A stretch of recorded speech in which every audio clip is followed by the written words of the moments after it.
Hello, BookTube. I've got a little mail for you today on a beautiful Monday. Just a lovely stretch of days here. Low 80s as a daytime high, cool at night. No need for fans or AC units at all. Just wonderful. Open windows are all you need. It's just great.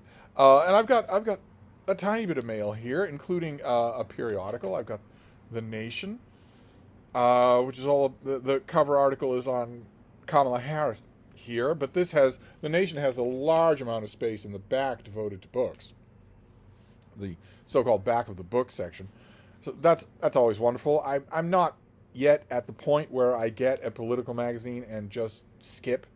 I'm not going to ignore half of the magazine, but I will give more of my attention to the literary stuff at the back. The Nation is really good with their literary coverage. Then we have the packages, and the first one is thin and floppy. I think I know what this is. Speaking of back of the book coverage, yes, yes indeed. This is the latest issue of Smoke Signals from Northern Georgia. This is Big Canoe News. A full-color, once-a-month newspaper, multi-sections of a newspaper that comes out for the Big Canoe area in Northern Georgia. And there's a reason why. There's a reason why I get Big Canoe News, for those of you who are part of all the new subscribers here. The reason why I get it is because it has a book section, a dedicated book section. And I'm the editor of that section. A newspaper, a print newspaper, has a dedicated book section, and I am the book section editor for it. Now, it might be the smallest newspaper in the country, certainly, but the book section doesn't have anything small about it. The book section is not small town at all. It's gorgeous. Look at how this is laid out. Look at how beautifully this is done. And you've got a column by my columnist, Murder, etc. You've got my own column, which is new releases for that month, and then a couple of book reviews.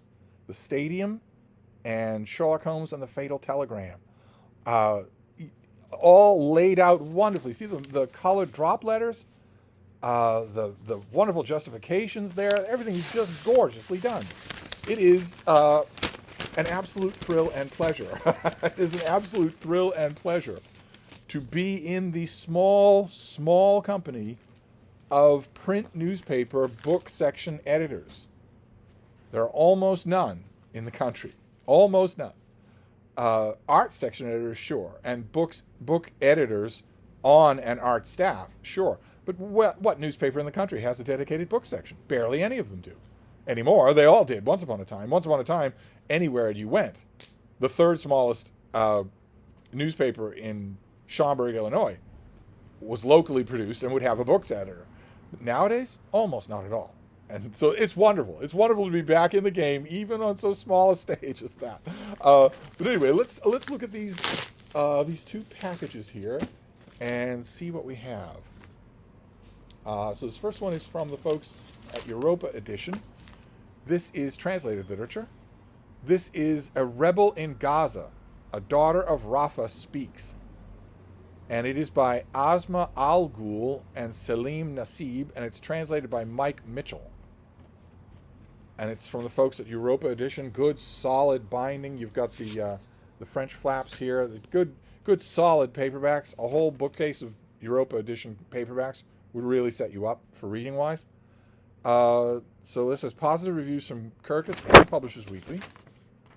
Let's see here. Born in Rafah, raised in Gaza, subjected to Israeli bomb and to Islamist tyranny, and in the face of prison, death threats, abuse, misogyny, violence, and repression, Asma Al-Ghul has continued to speak her truth. She has continued to live and to love, to laugh and to protest. In this moving memoir of growing up Gaza, with a hunger for freedom, that should be growing up in Gaza, with a hunger for freedom and a passionate attachment to the places she calls home, journalist, writer, and activist Al-Ghul recounts her lifelong resistance to religious fanaticism, state-sponsored violence, and all forms of repression and subjugation. She's been called too strong-minded. She's been criticized for not covering her hair. She's been derided for ignoring warnings and speaking out against injustice. Her pure, clarion voice is raised wholly in support of dialogue, peace, love, and honesty. Okay, well, obviously, topical. What is the? Do we have a date on this thing? August 20th. So that's what I kind of suspected. So coming right up. So that's about 10 days away. I might put this on the list for tonight. It's not that long. It won't take that long to do.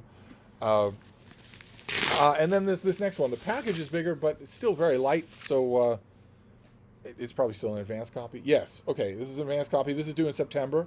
So a long time from now. And this is the new book by William Boyd, Gabriel's Moon. And I do have a sheet for this. Let's see what we have here. Let's see here. So this is William Boyd's most exhilarating novel yet. Indeed. Trekking from the vibrant streets of 60s London to the sun-soaked cobbles of Cadiz and frosty squares of Warsaw, as a travel writer turned reluctant spy is drawn into the shadows of espionage and obsession.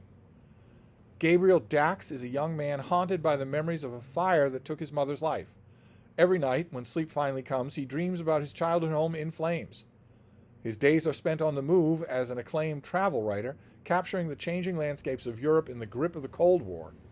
When he is offered a chance to interview Patrice Lumumba, newly elected president of the People's Republic of the Congo, he finds himself drawn into a web of duplicities and betrayals. Falling under the spell of the Faith Green, an enigmatic and ruthlessly efficient MI6 handler, he becomes her spy, unable to resist her demands.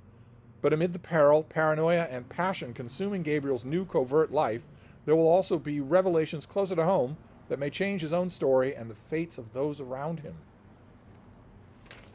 Okay. I haven't read William Boyd in quite some time. So great. Fantastic. It'll be some time until I do read it, though, because it's a while away. It's December. So we've got two paperbacks here. One immediate and one in the middle of winter. So that is the mail plus the Nation, which will have lots and lots of books coverage. Always good to read. So not a bad mail haul. I think more is coming today. This was the very earliest run that it could have been. So I'm expecting 3 or 4 packages more today. That would be good. But in the meantime, I will wrap this up, and I'll be back. Thank you, BookTube.